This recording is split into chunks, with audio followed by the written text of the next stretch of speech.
느헤미야 1장 1절부터 5절까지 말씀 같이 읽겠습니다.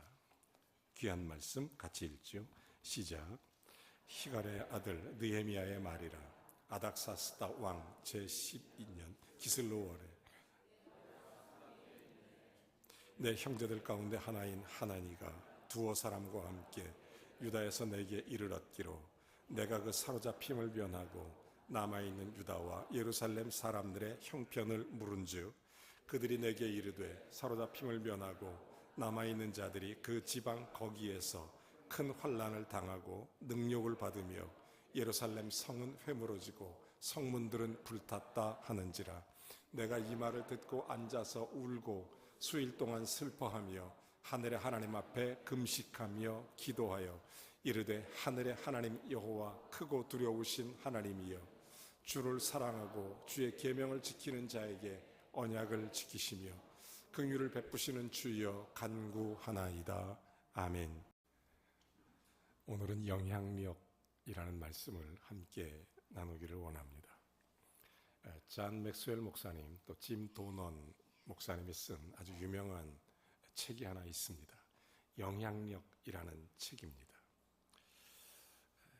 어떻게 영향력을 받고 어떻게 영향력을 행할 수 있는지 관계된 그런 책입니다. 그 책에 이런 짧은 기도문이 하나 나오는데 제가 그 기도문을 읽고 아주 오랫동안 잊혀지지 않는 그런 기도문입니다. 거기에 이렇게 써 있습니다. 오늘이 가기 전에 나는 수십 명의 사람들을 만나게 했지. 그리고 나는 아침 저녁 시간이 지나가는 동안에 좋은 일, 나쁜 일, 여러 가지 일들을 만나겠지. 또 내 삶의 흔적을 남기겠지. 내가 항상 바라는 소망, 내가 항상 간구하는 기도가 있다면 주여 내 삶이 도중에 만나는 사람들에게 그런 영향을 주어서 그들을 돕게 하옵소서. 그 기도문입니다. 내 평생의 삶이 돕게 하옵소서. 사람은 살아가면서 다른 사람하고 끊없이 영향을 주고받습니다. 차이가 있다면 좋은 영향을 주기도 하고 받기도 하고 반대로 나쁜 영향을 주기도 하고 받기도 하고 또 어떤 영향은 좀 오랫동안 주기도 하고 어떤 영향은 짧은 시간만 주고 어떤 영향은 또 길게 가기도 하고 어떤 영향은 또 짧고 어떤 때는 적은 사람에게 주고 어떤 사람의 때는 많은 사람에게 영향을 주고 그 차이만 있을 뿐 어쨌든 사람은 영향을 주고받는 것은 사실입니다.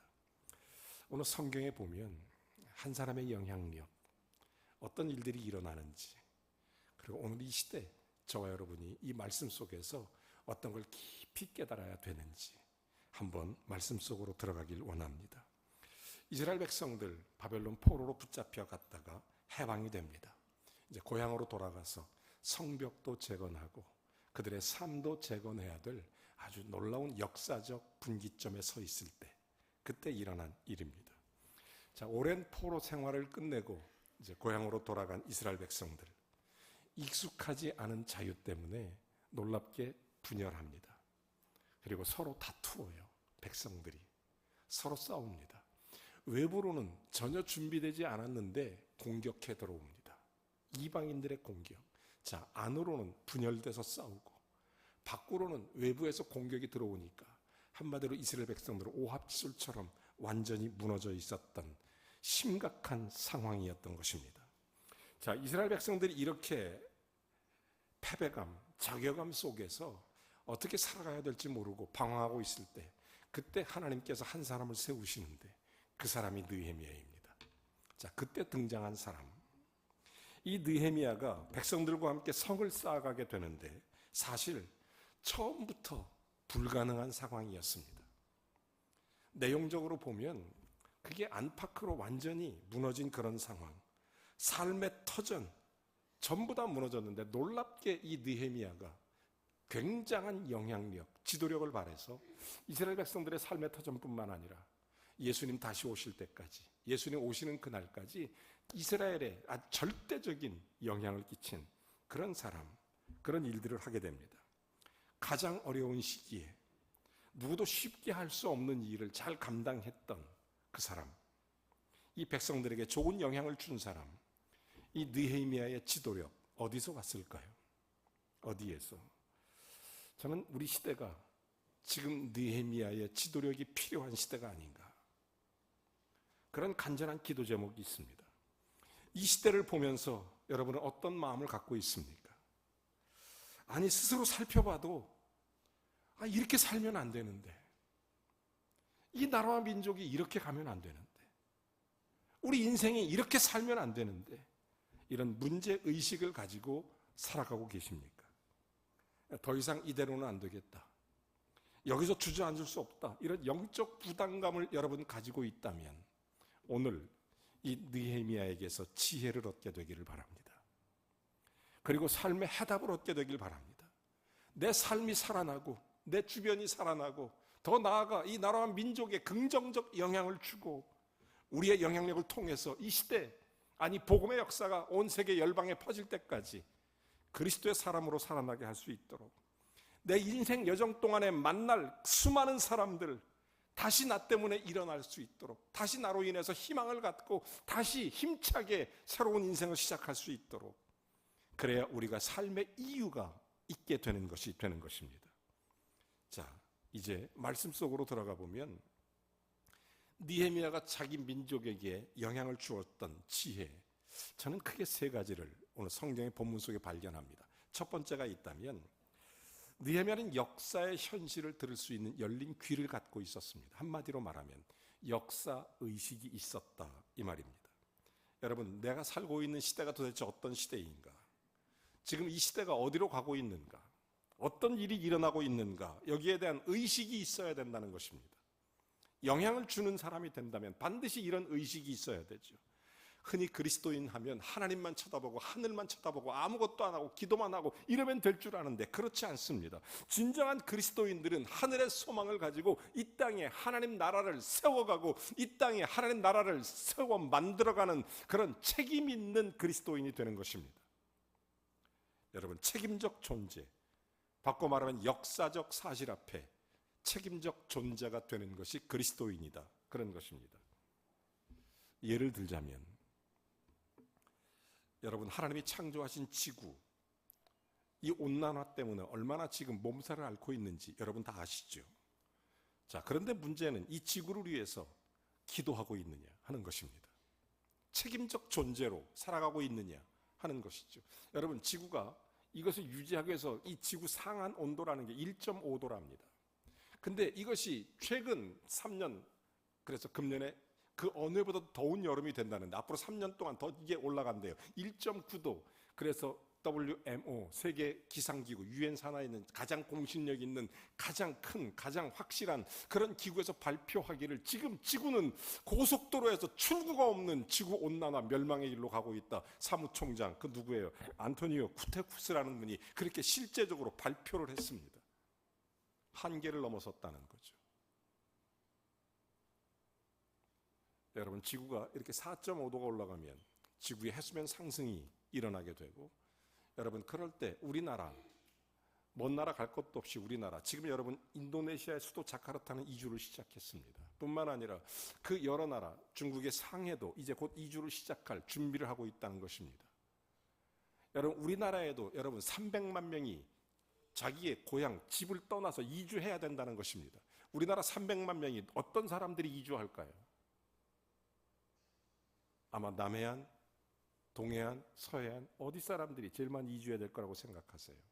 300만 명이 이주해야 돼요. 여러분, 불과 이거 10년, 여러분 이런 것들이, 여러분 이런 말을 들을 때마다 마음이 덜컥덜컥 내려앉습니다. 여러분, 전 세계 정상들이 모여서 가장 큰 화두는 바로 지구온난화, 기후 대비 그런 조약들입니다. G7에도 항상 강조하는 게, 그래서 탄소 중립. 저희 교회는 탄소 중립을 선언했어요. 일회용 컵을 없애기 시작했습니다. 그래서 불편하더라도 전부 다 그렇게 텀블러를 갖고 다녀라, 이런 말씀도 드리고, 분리수거라든지 그리고 여러 가지 에너지 전략이라든지 여러 가지를 애쓰려고 굉장히 노력을 합니다. 여러분, 책임 있는 존재, 바꿔 말하면 역사적 의식을 갖고 있다면 거기에 대해 책임 있는 존재가 될 수밖에 없는 것입니다. 여러분, 그때 우리가 기도하게 되는 거예요. 관심은 행동으로 옮겨지기 때문에, 관심은 기도가 되기 때문에 여러분, 여기에 역사적 그리스도인의 사명의식이라는 게 생기는 것입니다. 역사적 존재가 되는 거예요. 여러분, 이 땅에, 이 지구촌에 일어나는 수많은 사건들이 있습니다. 팔레스타인 가자족의 전쟁이 일어났죠. 불과 얼마 되지 않았는데 여러분, 다리가 없어진 그런 사람이 14,000명이랍니다. 죄 없는 어린아이들이 1,000명이 죽었답니다. 저는 그런 얘기를 들을 때마다 진작 역사의식을 가지고 우리가 전 세계 복음화를 위해 더 열심히 일했다면, 더 열심히 그들에게 그리스도의 사랑을 전했다면, 우매하게 죽는 사람이 없도록 우리가 더 열심히 깨어 있었다면, 그런 간절한 마음이 들지 않을 수가 없는 것입니다. 여러분, 오늘 1장 4절에 이런 얘기를 하죠. 자, 내가 이 말을 듣고 앉아서 울고 수일 동안 슬퍼하며 하늘의 하나님 앞에 금식하며 기도하고. 여러분, 느헤미야는 현실적으로 그렇게 크게 고민하지 않아도 되는 사람입니다. 그가 슬퍼했던 이유는 자기 백성들이 환난을 당하고 있다, 자기 백성들이 아파하고 있다. 누군가 이 역사의식이라는 것이 그로 하여금 눈물 흘리게 만들었던 것입니다. 사실 느헤미야는 예루살렘에서 수산궁에 거하고 있을 때이기 때문에 거리가 800마일, 즉 서울에서 부산까지 4번을 왔다 갔다 하는 거리에 있었던 사람입니다. 뿐만 아니라 그는 왕궁의 가장 왕의 총애를 받고 있는, 오늘날로 말하면 비서실장, 경호과장, 경호실장 같은 내무부 장관에 속하는 아주 고위직에 있던 사람입니다. 세계 최대의 나라, 그 당시 메데바사의 최고의 권력자였습니다. 그의 관심은 어떤 정치를 할 것이냐, 어떤 자리에 머물 것이냐, 어떻게 내가 그 관계를 좋게 할 것이냐, 내 자리를 유지할 것이냐, 여기에만 관심을 둬도 충분한 그런 사람입니다. 그런데 그가 지금 예루살렘 백성을 위해서 눈물 흘려 기도하고 금식하고 통곡했다는 거예요. 이게 바로 역사의식이에요. 여러분, 우리에게 정말 필요한 게 뭘까, 이 시대에? 여러분, 나라와 민족을 위해서 기도하십니까? 이 땅 지구촌에 수많이 죽어가는 영혼들을 위해서 기도하고 계십니까? 하나님을 알지 못하는 그 불쌍한 세계 모든 민족 열방을 위해서 기도하십니까? 이 땅에 불쌍히 눈물 흘리며 애통해하는 영혼들에서 기도하십니까? 정말로 느헤미야는 울며 통곡하며 기도하며 자기의 인생과 삶에 자기는 충분히 넉넉하기 때문에 아무것도, 여러분, 사람이라는 게 그런 거예요. 보통 사람들은 자기 일에 몰두하면 다른 사람 일에 관심 쓰기가 쉽지 않은 것입니다. 풍요로운 사람들은 고통받는 사람에 대해서 쉽게 이해하기가 그렇게 쉬운 문제가 아닙니다. 그런데 느헤미야는 울며 기도하며 통곡하며. 정치가 그렇잖아요. 어떻게 하면 권력 잡을까? 어떻게 하면 권력을 안 뺏길까? 이게 정치 아닙니까? 모든 초점이 거기 있지 않습니까? 느헤미야 입장은 뭐겠어요? 어떻게 하면 왕의 총애를 받고 더 오래 유지할까? 더 높은 그런 관직에 올라갈까? 느헤미야는 그 자리에서는 그렇게 생각하는 게 정상이 아니겠습니까? 그런데 느헤미야는 이스라엘 백성들을 향한 역사의식이 있어요. 의식. 이것이 백성들이 울며 기도하며 통곡하게 만들었던 느헤미야의 그런 신앙이에요. 사랑하는 여러분, 오늘을 살아가는 그리스도인에게도 정말로 이 역사의식이 있어야 합니다. 나라와 민족을 위해서 기도하십시오. 우리의 이웃들을 위해서 기도하십시오. 세계 열방을 위해서 기도하십시오. 여러분, 정말로 새로운 이 기도가 시작될 때 새로운 행동이 움직일 수 있습니다. 하나님께서 이 역사의 시대를 우리에게 맡기심을 믿으시기를 바랍니다. 이 시대를 맡겼다는 것입니다. 이 땅에 청소년, 어린아이들 우리에게 맡기셨습니다. 최근에 초등학교 3학년 어떤 어린아이 교감 선생님 뺨을 때리고 수업 시간에 집에 안 보내준다. 여러분, 그런데 더 놀라운 것은 초등학교 아이들이 그런 밈 현상, 따라하는 현상들이 일어나서 지들끼리 또 그렇게 하는 게 유행이래요. 가슴이 아파요. 여러분, 역사의식이 있다면 우리의 다음 세대를 위해서 기도해야 돼요. 우리의 어린아이들을 위해서, 우리의 청년들을 위해서, 우리의 청소년들을 위해서 기도해 줄 수 있어야 됩니다. 여러분, 느헤미야는 자기의 풍요로운 생활, 자기의 넉넉함, 자기의 위치, 이게 중요한 게 아니라 그 의식 때문에 지금 느헤미야는 고국 이스라엘을 위해서, 안팎으로 완전히 무너진 이스라엘을 위해서 기도하고 있다는 것입니다. 영향력은 그때 나타나는 것입니다. 저는 두 번째, 느헤미야의 지혜에서 배울 수 있었던 것은 이스라엘 백성들이 살아가야 할 분명한 그림을 그리고 있었다는 것입니다. 사명의식이 있다는 것입니다. 이 세상을 살아가는 분명한 사명의식. 여러분, 이스라엘 백성이 어떤 백성인지 느헤미야는 분명히 알고 있습니다.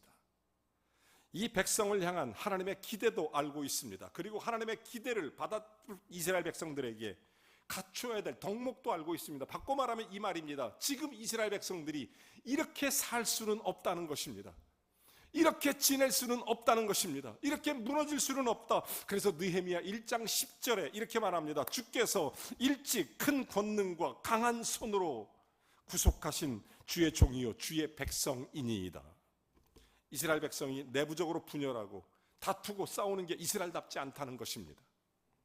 그들이 무너져 있는 것이 이스라엘답지 않다는 것, 패배감 속에 있는 것이 이스라엘답지 않다는 것입니다. 그래서 느헤미야는 이사야 42장 6절과 7절 말씀을 분명히 깨닫게 합니다. 나 여호와가 의로 너를 불렀은즉 내가 내 손을 잡아서 너를 보호하며 너를 세워서 백성의 언약과 이방의 빛이 되게 하는 것이 이스라엘 백성이라는 거예요. 눈먼 자들이 돌아오게 하는 것이 이스라엘 백성이라는 것이고, 갇힌 자를 감옥에서 풀어주는 것이 이스라엘 백성이라는 것이고, 여러분, 그런 이스라엘 백성들이 이렇게 살면 안 된다는 것입니다. 그렇게 살아갈 수 없다는 거예요. 이게 사명의식입니다. 사랑하는 여러분, 느헤미야가 보기에 이스라엘 백성들 지금 헤매고 있다는 거죠. 백성들이 헤매고 있다는 거예요. 이렇게 살면 안 되는데 백성들을 향한 사명의식이 있어요. 여러분, 정말 저도 상담을 해보면 어떤 사람은 상담 이전과 이후가 똑같아요. 변함이 없어요. 근데 어떤 사람은 상담 이후에 변화가 일어납니다. 그 변화가 일어난 사람들의 공통점이 뭐냐면, 내가 이렇게 살면 안 되는데, 내가 이렇게 살아갈 수는 없다, 내가 바뀌어야 된다. 이 의식이 살아나는 사람은 반드시 변화가 일어납니다. 반드시 인생이 바뀝니다. 하나님 자녀다운 삶을 꿈꾸면서 이 민족을 향해 새로운 비전과 꿈을 세워 인생이 달라지는 것, 이렇게 살면 안 된다. 어두운 세상에 빛을 비추며 소금의 사명을 감당해야 된다. 지금 이스라엘 백성이 열방의 조롱거리가 되고 있다는 것입니다. 너무 안타까워서 느헤미야가 그래서 울며 통곡하며 기도하며, 하나님의 자녀답게 살지 못하는 이유 때문에 여러분은 울며 통곡하며 기도하십니까? 내가 정말 하나님의 자녀답지 않다, 이것 때문에 눈물을 흘리고 기도하고 회개하고 애통해야 합니까? 우리의 삶의 자리에서 내 하나님의 자녀다운 모습, 영혼을 사랑하는 마음, 역사와 시대를 대하는 그런 책임, 그리고 하나님의 영광을 드러내고자 하는 그런 몸부림, 그런 사명의식, 이거를 위해서 울며 통곡하느냐 하는 것입니다. 우리가 내 자식, 내 삶의 문제, 작은 이익에 몸부림치면서 하나님의 계획이 무너지고 하나님의 사랑이 점점 더 무너질 때 정작 무덤덤한 이유가 무엇입니까? 그림이 없기 때문에, 기준이 없어요. 기준. 하나님 자녀다운 삶의 기준을 갖고 있지 않기 때문에 그렇게 무너지는 것입니다. 기준이 없는 사람은 자기 중심으로 삽니다. 그러다 보니까 신앙도 생활도 삶도 인생도 자기 마음대로 살아가려고 합니다. 그러나 분명한 기준, 그림을 가지고 있는 사람은 그렇게 살아갈 수가 없습니다. 그림에 맞게 사는 거죠. 이게 사명의식이라는 것입니다. 이런 안타까움이 없으면 영향력을 끼칠 수가 없는 것입니다. 이건 직분과 직위, 지금은 권위로 움직여가는 그런 시대가 아닙니다. 말 그대로 기분 어소리티가 아니죠. 주어지는 게 아닙니다. owning authority, 만들어가는 거예요. 권위는 누가 주는 게 아니에요. 지금은. 여러분, 직분과 이런 문제, 사랑하는 여러분, 느헤미야의 통곡을 이해하시겠습니까? 그런 하등의 그 어떤 통곡해야 될 개인적 이유는 없어요. 하지만 역사 앞에, 사명 앞에 통곡하는 것입니다. 그것이 이스라엘 백성을 움직이고, 그것이 예루살렘 성을 쌓게 하고, 그것이 이스라엘 백성을 세우게 된 것, 이게 바로 느헤미야입니다. 저는 이분을 보면서 너무나 큰 감동을 받고요. 한 사람의 영향이 이렇게 되는구나. 예수 믿는 우리들이 한 사람이 변하면 내 가정이 바뀌고, 우리의 이웃이 바뀌고, 내 직장이 바뀌는구나. 여러분, 이런 진리에, 이런 교회와 역사, 크리스찬들에게 주는 교훈은 얼마든지 있습니다. 제가 여러분에게 영화 예고편 하나 소개할게요. 2분짜리인데 한번 영화 한번 보실래요? 예고편. 이미 보신 분도 계셨을 거예요. 이미 오래된 영화 중에 하나인데 어메이징 그레이스라는 아주 유명한 영화입니다. 실화를 바탕으로 한 그런 영화예요. What do you want with the old preacher? I'm here to seek your advice. Are you contemplating a life of solitude? People like you are too much. Besides, Wilbur, you have work to do. But now I see. No one of our age has ever taken power, which is why we're too young to realize that certain things are impossible. You're the best fighter in the house and the best speaker. Where does this little terrier spring from? I believe he's a Yorkshire Terrier, my lord. One man will risk everything. Payment in kind. There's nothing you have I'd want, Your Grace. He'd fetch at least 25 guineas. The game is over. To speak for those who could not. They do this to let you know that you no longer belong to God, but to a man. To make the blind see. We have no evidence that the Africans themselves have any objection to the trade. And to lead a movement that would change the world. Do it. Throw the dirty, filthy ships out of the water. Slave trade has 300 MPs in its pocket. It would be just you against them. If we were to outlaw the trade tomorrow, this would bring financial disaster. His enemy is my enemy. Wilberforce is a rebel. No matter how loud you shout, you will not drown out the voice of the people! Hero! You still have passion. That matters more. In Africa, I was a prince. In many ways, not unlike you. I'm going to try again. As your Prime Minister, I urge caution. And as my friend, Not to hell with caution. Remember, God made men equal.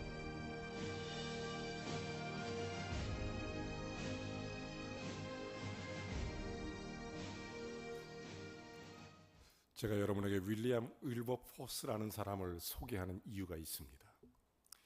이분이 젊은 정치인으로 영국 의회에서 노예 해방을 위해서 애썼던 사람이에요. 지쳤어요. 힘들었어요.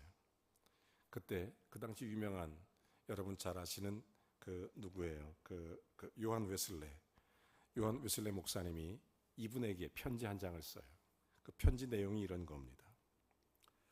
윌리엄, 하나님의 힘이 당신을 키우지 않았다면 당신은 영국, 더 나아가 인간의 본성인 죄에도 넘어졌을 걸세. 그 죄악에 맞서 영광스러운 투쟁을 시작하지도 못했을 것이야. 하나님이 이 일을 위해서 당신을 키우지 않았다면 당신은 악마에게 무릎 꿇었을 것이야. 하지만 하나님이 당신 편이고 하나님이 당신과 함께 하는데 누가 대적하겠느냐? 하나님보다 강한 자가 없어. 그러니 선을 행하다가 낙심하지 말고 하나님을 참으로 믿고 강하게 끝까지 나가시오. 노예 그리고 사형 제도가 사라질 때까지. 이게 여러분 그 유명한 요한 웨슬레의 편지를 윌리엄 윌버포스가 받게 됩니다. 그리고 요한 웨슬레가 죽어요. 4년이 지난 다음 윌버포스가 이제 노예 해방운동에 대해서 의회에서 적극적으로 이 문제를 추진해서 이 윌버포스도 역시 그 4년이 지난 다음에 죽게 되는데, 근데 1807년 노예 해방법이 드디어 만들어지고 그렇게 해서 탄생한 노예 해방운동이 첫 번째 법률로 만들어진 것이 영국 의회입니다. 많은 사람들이 뉴턴이나 혹은 어메이징 그레이스 영화 때문에 그렇게 이해하는데, 이것을 운동시켰던 실제적 실화는 윌리엄 윌버포스의 이야기입니다. 이 사람의 비석이 여러분 잘 아시는 웨스터민스터 궁전 앞에 서 있습니다.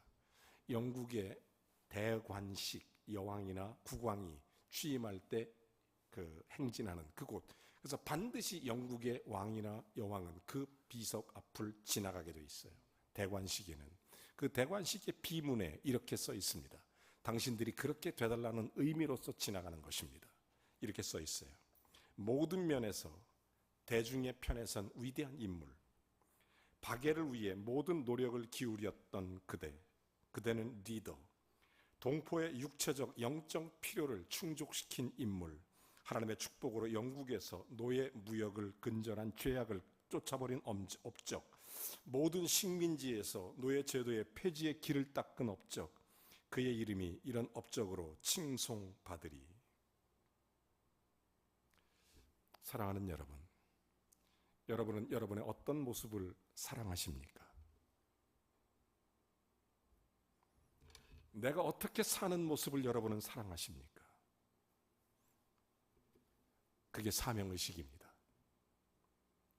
내 모습이 어떻게, 얼마나 많은 사람에게, 얼마나 길게, 얼마나 높이, 얼마나 귀하게 영향을 줄 수 있을까요? 여러분, 저는 느헤미야를 보면서 그들이 진심으로 눈물 흘리고 통곡할 수 있었던 이유는 처음에는 들려오는 소식을 듣고자 하는 관심이었지만 그 다음에는 행동이었고, 그 행동에 앞서서 그는 눈물과 통곡이 있었다는 것, 이 역사의식과 그런 사명의식이 느헤미야를 이스라엘 백성들을 해방시킬 뿐만 아니라 한 사람의 눈물겨운 투쟁이 노예 무역을 끝내버리는 그런 사건을 만들게 되는 것입니다. 여러분 자신과 가정, 이 시대가 달라져야 된다고 생각한다면 비록 여러분은 정말 하나님의 영광을 드러내지 못함을 안타까워하면서 우리 인생의 기준을 바꿔야 합니다. 사명의식이에요.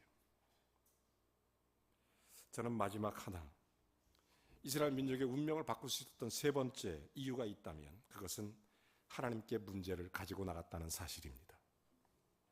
오늘 본문 4절과 5절 이렇게 말합니다. 오늘 성령 본문 4절과 5절, 내가 이 말을 듣고 하나님 앞에 울며 수일 동안 슬퍼하며 하늘의 하나님 앞에 금식하며 기도하며, 그러면서 하늘의 하나님 여호와, 크고 두려우신 하나님, 주를 사랑하고 주의 계명을 지키는 자에게 언약을 지키며 긍휼을 베푸시는 주여 간구하나이다. 여러분 무슨 얘기예요? 지금 당시 최강의 나라는 메데파사입니다. 그 나라의 최고의 권력자입니다. 왕의 가장 큰 신망과 총애를 받고 있었던 사람 느헤미야. 그렇지만 그는 왕에게 부탁하면 이스라엘에 성 하나 쌓는 것쯤은 쉽게 해결할 수 있는 그런 위치에 있는 사람, 이스라엘 포로를 귀환시키고 그들에게 안정과 정착 마을을 세울 정도로 충분한 능력이 있는 사람. 그럼에도 불구하고 느헤미야는 제일 먼저 했던 것은 왕 앞에 나가는 것이 아니고 그 소식을 듣고 하나님께 나가는 것입니다. 이것이 지혜죠. 이게 지혜예요, 지혜. 가장 본질적인 영향을 줄 수 있는 분은 누구신가? 하나님이십니다. 이스라엘 민족들에게 가장 영향력 있는 분은 누구신가? 하나님이십니다. 그 하나님께 나가는 거예요. 여러분, 사람을 움직이는 것이 아니라 그 사람을 움직이는 하나님께 나간 것입니다. 여러분, 이것이 바로 이 느헤미야의 지도력이죠. 하나님 앞에 왕의 마음을 움직이 역사를 이루도록 기도의 자리로 나왔다는 사실입니다. 이 사실을 찰스 스윈돌이라는 목사님께서, 아주 유명한 목사님이신데, 이 기도를 이렇게 네 가지로 분석했어요. 이 느헤미야 1장을 강의하면서 이렇게 말하더라고요. 하나님이 일하시도록 참을성을 주신다. 기도는 내 맘대로 하지 않고 기도하고 나서 잠깐 주님이 일하시도록 주님을 바라보게 만든다는 거예요. 두 번째는 사물의 본질을 보게 만든다는 거죠. 비본질 때문에 얼마나 많은 일들이 깨지고 무너지고 있느냐는 것입니다. 세 번째는 우리의 마음과 안정, 평안을 주시도록 기도하면 마음의 평안과 안정이 오니까, 그리고 믿음의 생명력을 더하도록, 우리가 믿음이 그 안에 참으로 싹이 나고 믿음의 놀라운 열매가 맺도록 기도는 그 일을 만들어낸다는 것입니다. 여러분, 유명한 일화가 있어요. 나폴레옹이 전쟁터에 나갔습니다. 자, 적군과 싸우는데 앞에 조그마한 동산이고 그 위에 작은 집 한 채가 있어요. 농가가. 근데 그 농가를 나폴레옹이 자기의 사랑하는 장군이었던 그 네이 장군에게 얘기합니다. 저 농가를 점령해라. 적군이 앞에 있는데 어떻게 하면 좋습니까? 그래도 그냥 이거 뭐 별로 필요도 없고 그 농가 그 작고 그 별로 가치가 없는데 왜 저거를 점령하라고 말합니까? 그랬더니 나폴레옹이 얘기하죠. 복종해라. 그래서 이 네이 장군이 전쟁터에 그 작은 농가를 점령하러 올라가는 거예요. 거기서 나폴레옹 군대가 많이 희생을 당해요. 그렇지만 그거를 점령하고 난 다음에 나폴레옹이 모든 전쟁에서 승리하기 시작합니다. 여러분, 정말 유능한 장군은 어디를 기점으로 해야 되는지를 분명히 알고 있다는 것입니다. 어디가 포인트인지를 정확히 알고 있다는 거죠. 여러분, 영적인 사람은 무엇이 승리의 기준인지를 알고 있는 것입니다. 어디가 승리인지 알고 있어요. 영적인 기준이. 사랑하는 남편 여러분, 부인들이 이런 얘기하죠. 남편들이 아내에게 가장 영향력이 있는 분이십니까? 남편이 아내에게 우리 집사람은 내 말 한마디면 찍소리 못해. 다 들어줘. 아내들이요. 남편이 여러분 영향력 아래 있습니까? 아이고 우리 남편은 나만 보면 고양이 앞에 쥐야. 자녀들이요. 부모님의 이 말이 절대적인 영향력입니까? 가정의 평화를 위해서는 예스할 수 있어요. 그런데 나도 나에게 영향을 주지 못할 때가 많은데 그게 어떻게 절대적인 영향입니까? 사랑하는 여러분, 내게 가장 영향력이 있는 분은 누구실까요? 내게 가장 영향력이 있는 분은 나를 창조하신 하나님 아버지이신 줄로 믿으시면 아멘 하시기 바랍니다. 하나님이에요. 하나님. 내 남편에게 가장 영향력이 있는 분은 누구실까요? 하나님이에요. 내 아내에게 가장 영향력이 있는 분은 누굴까요? 하나님이에요. 내 자녀에게 가장 영향력이 있는 분은 누구세요? 하나님이에요. 그러면 우리가 누구에게 나가야 돼요? 여러분, 느헤미야는 하나님께 나갑니다. 여기에 느헤미야의 지도력이 있고 지혜가 있습니다. 영향력이 있습니다. 사랑하는 여러분, 너무나 고달프고 힘든 인생 삽니다. 뭔가 좀 달라져야 되지 않겠습니까? 안팎으로 싸우고 있습니다. 안으로는 모처럼 주어진 자유 때문에 갈팡질팡하는 이스라엘 백성들, 분열부터 싸우고, 밖으로는 준비되지 않은 상태 이방인의 적들이 쳐져오는 두려움, 아무것도 어찌할 바를 모를 때, 그래서 그 느헤미야가 놀라운 얘기하지 않습니까? 사람 앞에 나가지 않고 먼저 하나님께 나가는 거죠. 이 문제 본질에 영향을 줄 곳은 하나님이시다. 내 인생에 영향을 주실 분은 하나님이십니다. 우리가 왜 나라와 민족을 해서 기도하라고 말씀하는 줄 아십니까? 이 나라와 민족을 지키시는 분도 하나님이십니다. 우리 가정을 지키시는 분도 하나님이십니다. 내 가장 모든 삶을 인도하시는 분은 하나님이십니다. 하나님 자녀답게 사는 게 무엇인지 분명한 그림을 가지시기를 바랍니다. 하나님 자녀답게 사는 것이 무엇인지, 어떤 눈으로 세상을 바라보는지 역사 의식을 갖기를 바랍니다. 그 의식 가지고 사명을 가져야 됩니다. 그래야 내가 복음을 위해서 이 땅의 수많은 하나님 나라의 영광을 위하여 주님이 필요한 곳에, 주님이 영광 받으시는 곳에 작은 내 몸짓 하나가 선한 영향력을 일으켜 나비 효과처럼 하나님의 거룩한 영광스러운 주님 받으시기에 합당한 예루살렘 성이 만들어지게 되는 것입니다. 주님 앞에 이 기도를 드리는 거죠. 느헤미야의 기도. 영향력 있는 이 믿음의 주인공 되기를 주의 이름으로 축원합니다. 우리 한번 찬양하겠습니다. 우리에게 가장 큰 영향을 주시는 분은 하나님이십니다. 그 능력으로 오늘 주님의 거룩한 영광스러운 길을 바라보시고 나를 통해 하나님 나라가 세워져 가는 하나님의 종들이 되시기를 바랍니다. 같이 한번 찬양합니다.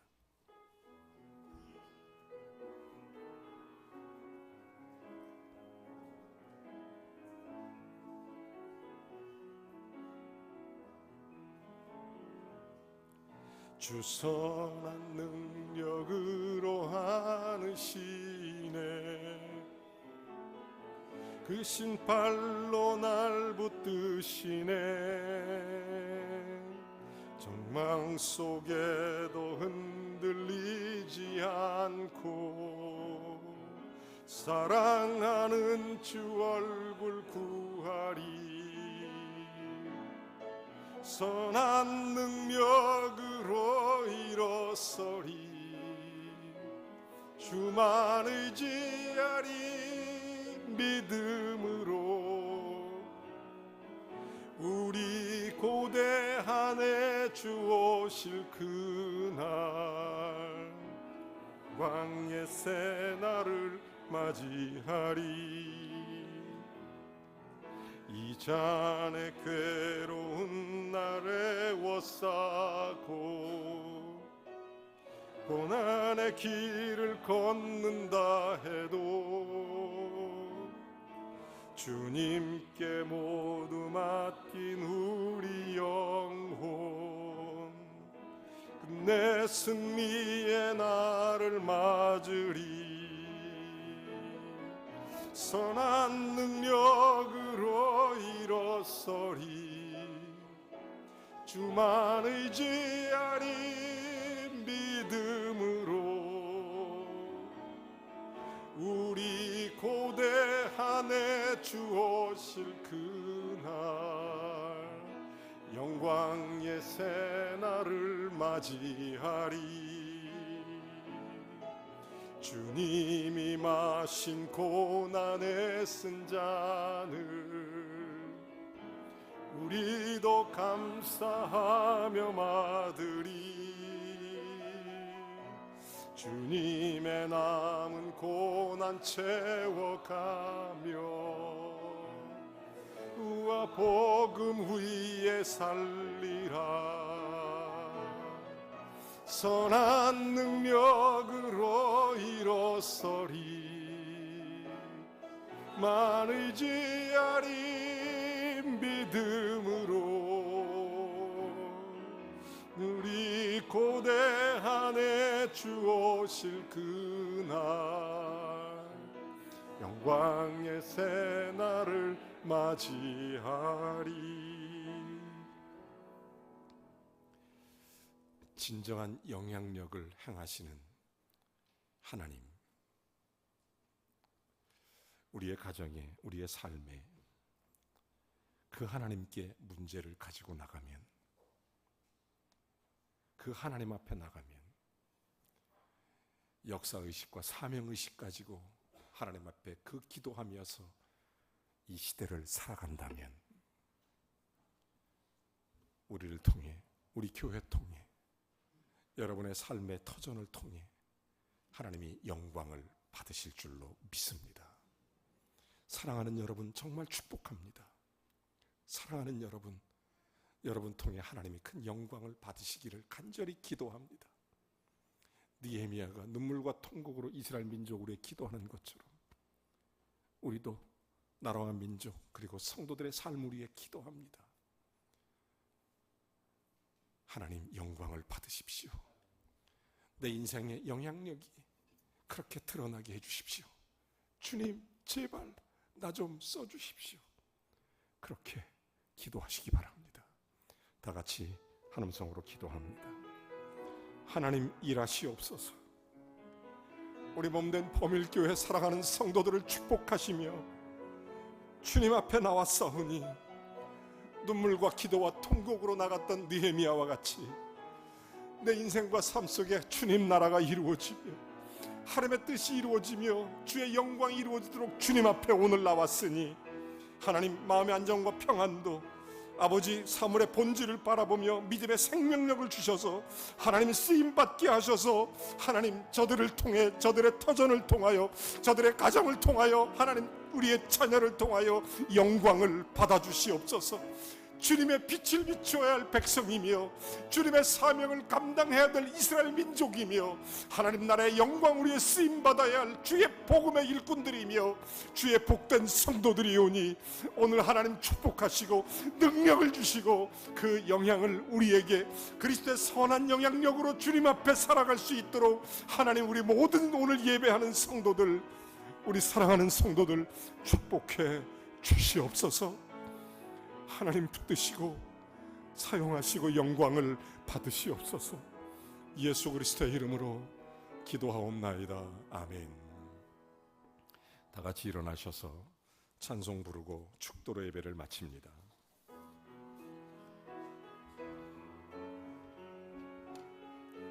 아버지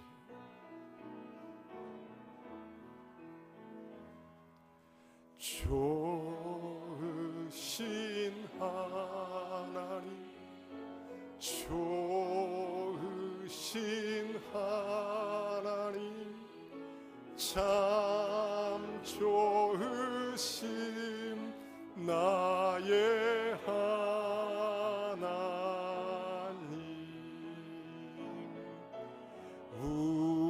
우리의 기도를 응답해 주시는 참 좋으신 나의 하나님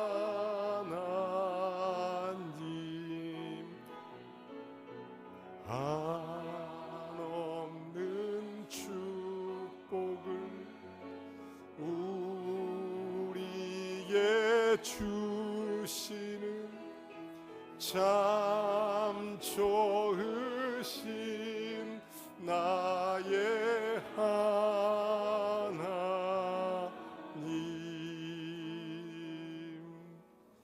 이제는 우리 주 예수 그리스도의 은혜와 하나님 아버지의 극진하신 사랑과 성령의 내주 교통 충만하심이 하나님의 영향력으로 생명 얻은 우리가 역사의식과 사명의식 가지고 주님 앞에 나와 예배하는 모든 성도들에게 주님의 능력으로 저들의 가정과 삶과 터전과 하나님의 영광이 크게 드러나도록 하늘문을 여시고 축복하시기를 우리 구주 예수 그리스도의 이름으로 간절히 축원하옵나이다.